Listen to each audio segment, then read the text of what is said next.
നമുക്ക് നല്ല ടേസ്റ്റി ആയിട്ടുള്ളൊരു വൻപയർ പുളി കണ്ടാലോ. ഇത് നമുക്ക് പെട്ടെന്ന് തയ്യാറാക്കാൻ പറ്റുന്ന ഒരു ഡിഷാണ്. നിങ്ങൾക്ക് തീർച്ചയായിട്ടും ഇത് ഇഷ്ടപ്പെടും. ഇത് ചോറിനും പുട്ടിനും ഒക്കെ നല്ല ടേസ്റ്റി ആയിട്ടുള്ള ഡിഷാണ്.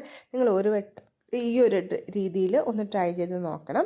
അപ്പോൾ അതിന് വേണ്ടി ആദ്യം നമ്മൾ കുറച്ച് വൻപയർ എടുത്ത് വൻപയർ ഒന്ന് റോസ്റ്റ് ചെയ്തെടുക്കുക.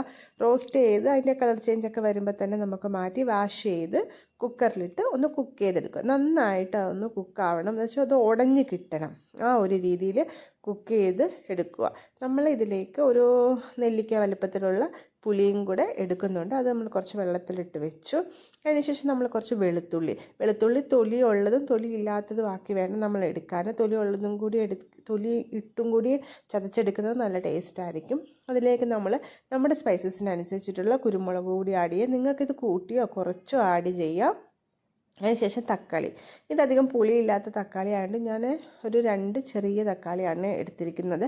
നമ്മളിനി പുളിയും കൂടെ ആഡ് ചെയ്യുന്നത് കൊണ്ട് പുളിയൊക്കെ നിങ്ങളുടെ ഇതിനനുസരിച്ചിട്ട് ആഡ് ചെയ്ത് കൊടുക്കുക. നമ്മളിപ്പം വൻപയർ നന്നായി കുക്കായിട്ടുണ്ട്. നമ്മളിതൊരു വേറൊരു പാനിലേക്ക് മാറ്റി വെച്ചു.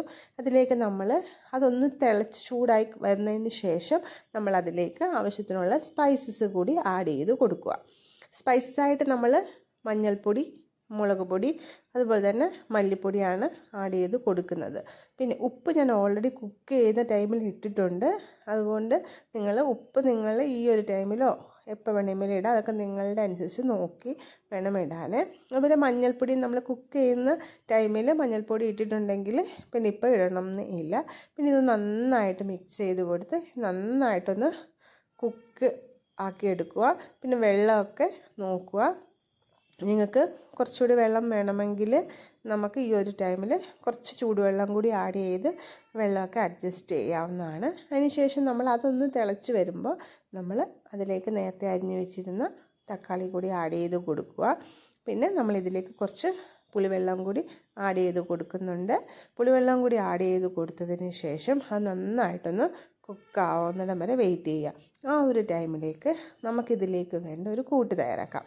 അതിനുവേണ്ടി നമ്മൾ കുറച്ച് തേങ്ങ എടുത്തിട്ടുണ്ട്. അതിലേക്ക് നമ്മൾ കുറച്ച് ജീരകമാണ് ആഡ് ചെയ്ത് കൊടുക്കുന്നത്. നന്നായിട്ട് അരച്ചെടുത്ത് നമ്മൾ ഈ ഒരു ഗ്രേവിയിലേക്ക് ഇട്ട് ഒന്ന് ജസ്റ്റ് ഒന്ന് ചൂടാക്കി എടുക്കുക.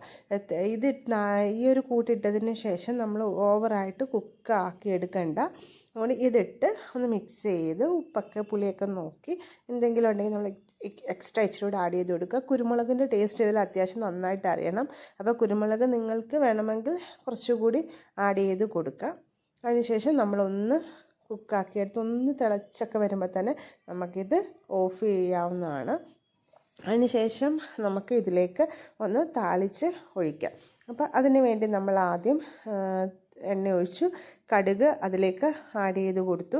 കടുക് ഒന്ന് പൊട്ടി വരുന്ന ആ ഒരു ടൈമിൽ നമ്മൾ നേരത്തെ ചതച്ച് വെച്ചിരുന്ന ആ ഒരു കൂട്ടുണ്ട് വെളുത്തുള്ളിയുടെയും ആ ഒരു കുരുമുളകിൻ്റെ അത് നമ്മളൊന്ന് ചൂടാക്കിയിടണം. അപ്പോഴാണ് നല്ലൊരു ഫ്ലേവർ ഇടുന്നത്. ഡയറക്റ്റ് അതിലേക്ക് ആഡ് ചെയ്യുന്നതിനേക്കാൾ നല്ല ടേസ്റ്റാണ് ഈ ഒരു രീതിയിൽ ആഡ് ചെയ്ത് കൊടുക്കുന്നത്.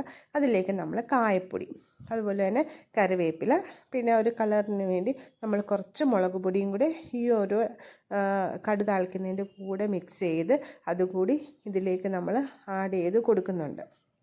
അപ്പം നിങ്ങൾ തീർച്ചയായിട്ടും ഈ ഒരു ടൈമിൽ ലാസ്റ്റ് കടു താളിക്കുന്ന ടൈമിൽ വെളുത്തുള്ളി കുരുമുളക് കൂടെ ഒന്ന് ചൂടാക്കി അതുപോലെ തന്നെ ഇടാവും. അല്ലെങ്കിൽ വേറൊരു ടേസ്റ്റ് ആയിരിക്കും. ഇതാണെങ്കിൽ നല്ലൊരു സ്മെല്ല് തന്നെ നമുക്ക് കറിക്ക് രുചിയൊക്കെ കിട്ടും.